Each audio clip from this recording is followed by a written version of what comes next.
ያን ያክል ተጫዋች ቢጎዳበት አሁን እንደምናወራው ቀላል አይመስለኝም። አሁን የዛሬውን እንኳን አስተላለፍ ካየኸው በኳሊቲ በጣም ወርዷል።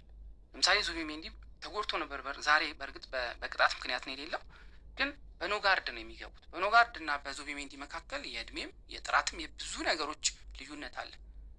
በኦዴጋርድ እና በዋኔሪ መካከል ዛሬ አጥቂ ሆኖ የተሰለፈው ሜሪኖ ነው። በሜሪኖ እና በዮኬሬሽ መካከል ሜሪኖ በተሰለፈባቸው ጊዜያቶች ጥሩ ነገር አድርጓል፣ ግን ደግሞ 9 ቁጥር ተጫዋች አይደለም። እዚህ የቡድኑ ጥራት እየወረደ ነው የሚሄደው። አሁን በዚህ ስብስብ ለምሳሌ የዛሬ 2-3 ሳምንት ገደባ ከባየርን ጋር ይጫወታሉ። መቋቋም ይችላሉ አይመስለኝም።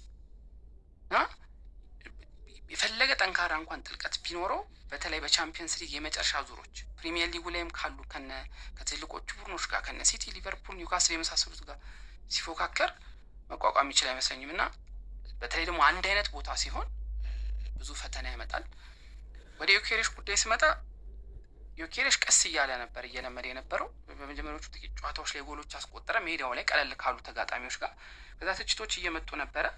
በተለይ ከሜዳ ውጭ ጎል አያስቆጥርም፣ ወሳኝ ጎሎች አያስቆጥርም ቻምፒየንስ ሊግ። ከዛ ግን ባለፉት ጥቂት ጨዋታዎች በሁሉ ነገር እየተሻሻለ እያየ ነው ነበር። አትሌቲኮ ላይ ጎሎች አስቆጠረ፣ በቀደምታ ጎል አስቆጠረ ከበርንሊ ጋር።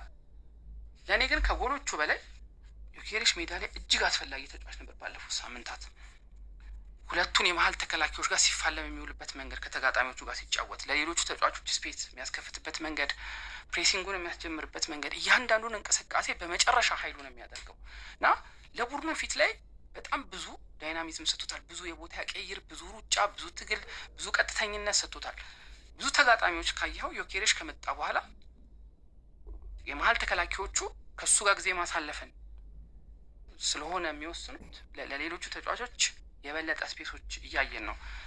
ካለፈው የውድድር ዘመን በተሻለ አርሰናል በየጨዋታው ከክፍት ጨዋታ ጎሎች እየተቆጠሩ ላይሆን ይችላል፣ ግን የተሻሉ እድሎች እየፈጠሩ ነው።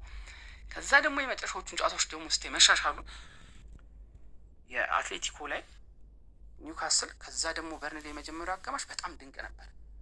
እያየ ነው ተቾቹ በጣም የተሻሻሉ ነው። ከጨዋታ ጨዋታ በጣም የበለጠ ሻርፕ እየሆነ ነው። ከቡድን አጋሮቹ ጋር በሚገባ እየተዋሃደ ነው።